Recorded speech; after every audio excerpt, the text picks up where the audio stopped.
I'm back, as one of my favorite songs by Jay-Z is. Guess who's back? Hey family, I'm Jeannie Dawkins, host of the Parenting Cipher, where we talk about navigating special education, parenting neurodiverse children, and advocating for equity. It's been a minute, y'all. Oh, shucks, wait till I tell you what's been going down.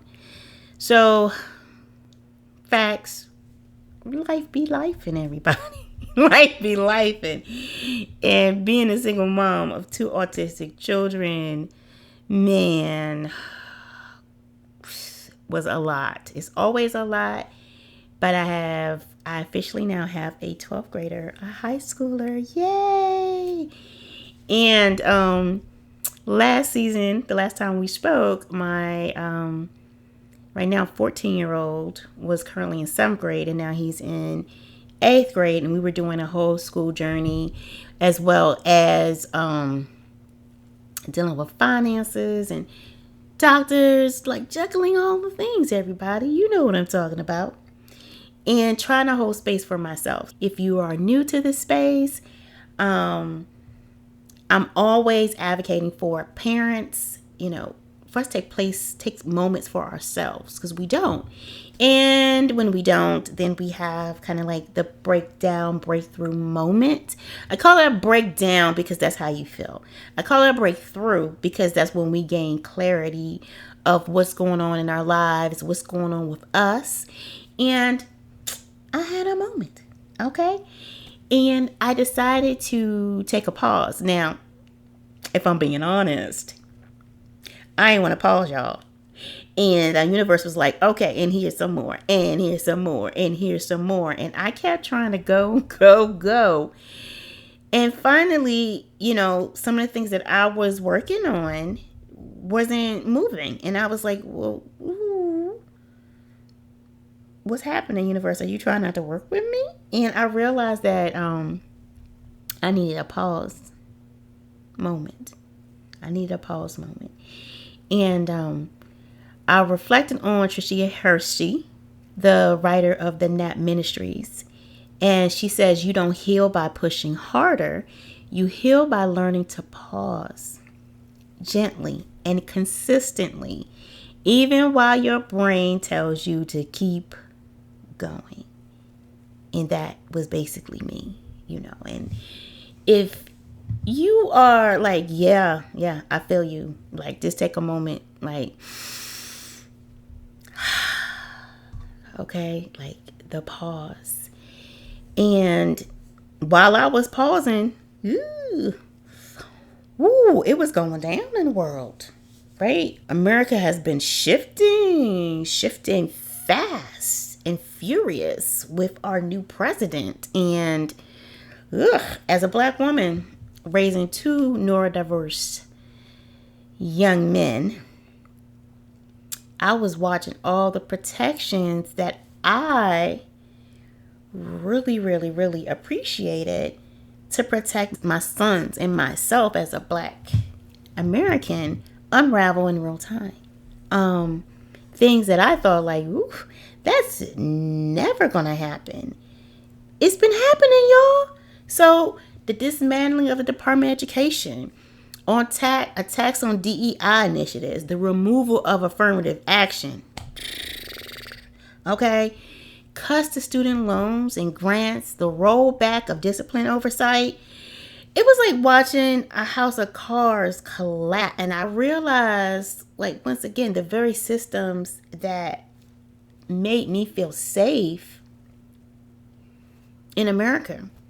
It made me feel safe that my kids were safeguarded, are slowly being chipped away. And too many parents didn't even know what those protections were, how they're interconnected to the services that your children receive. Being in elementary, high school, and even after, post-secondary. Are they going to work? Are they going to college? These are the things that Department of Education safeguards. And with that, we have federal consistency in IDEA enforcement going down the tubes. right? We have billions in funding that's at risk.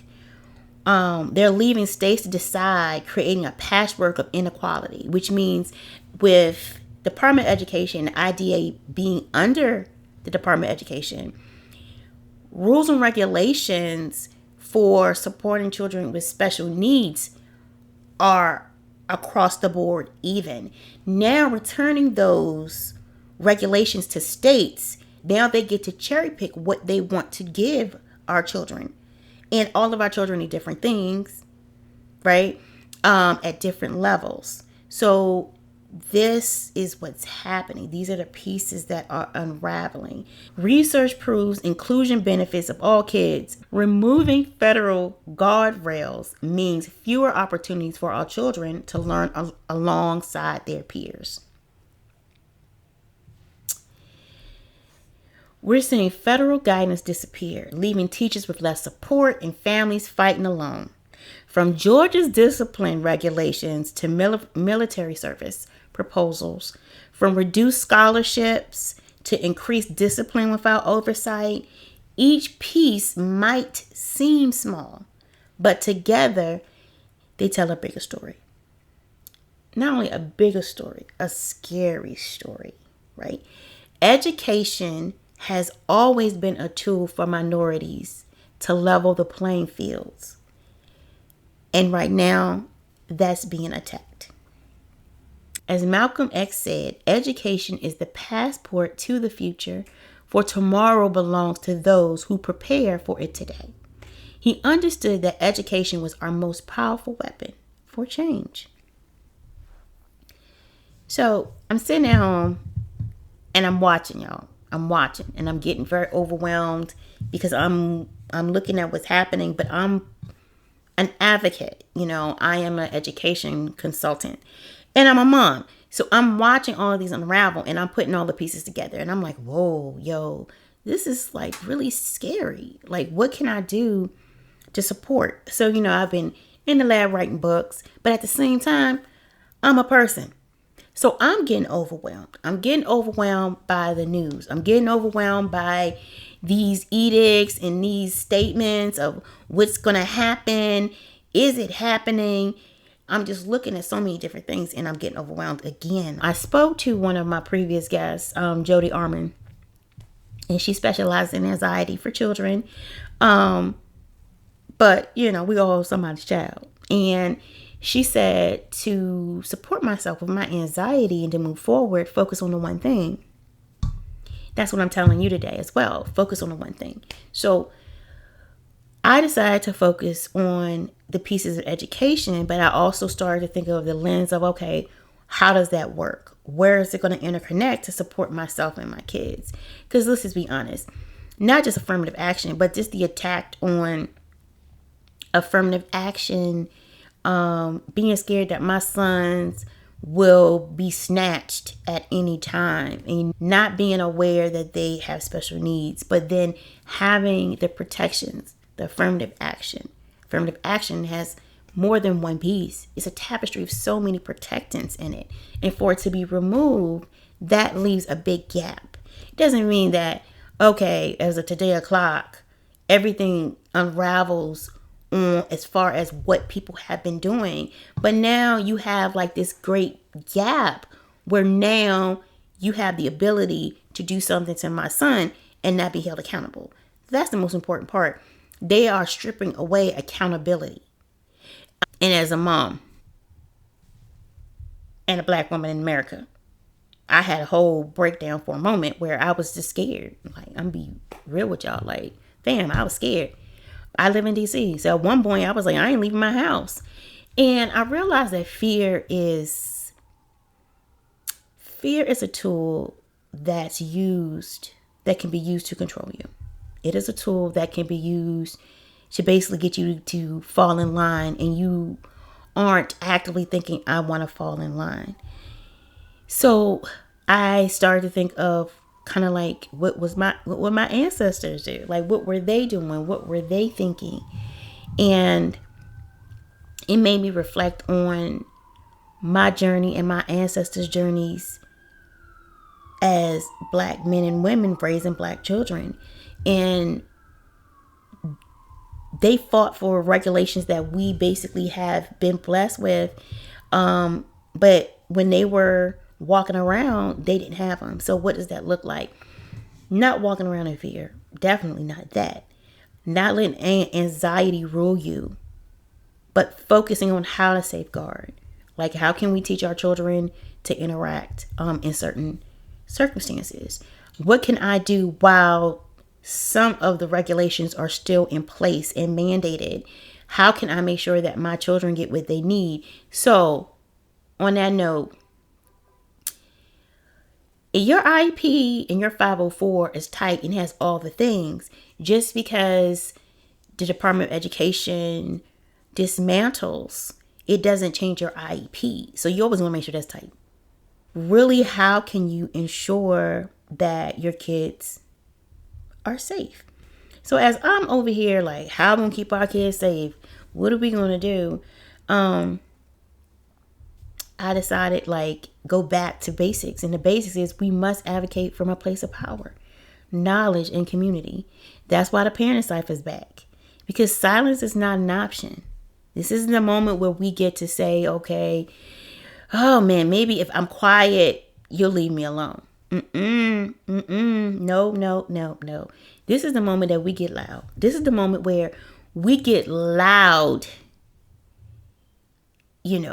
quietly, right? This is when you show up and you show out.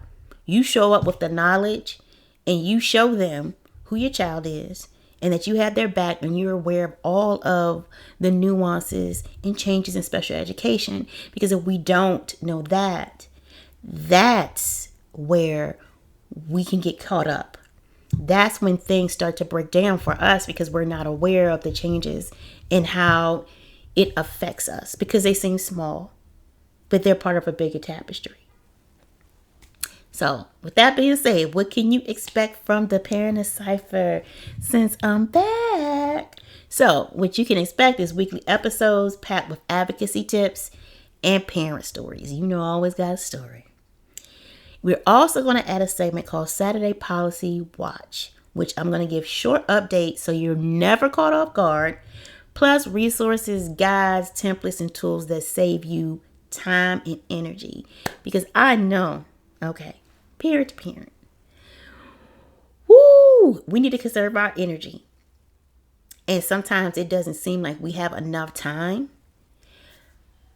And I want to give you back that time. So I'm giving you templates. I'm giving you workbooks.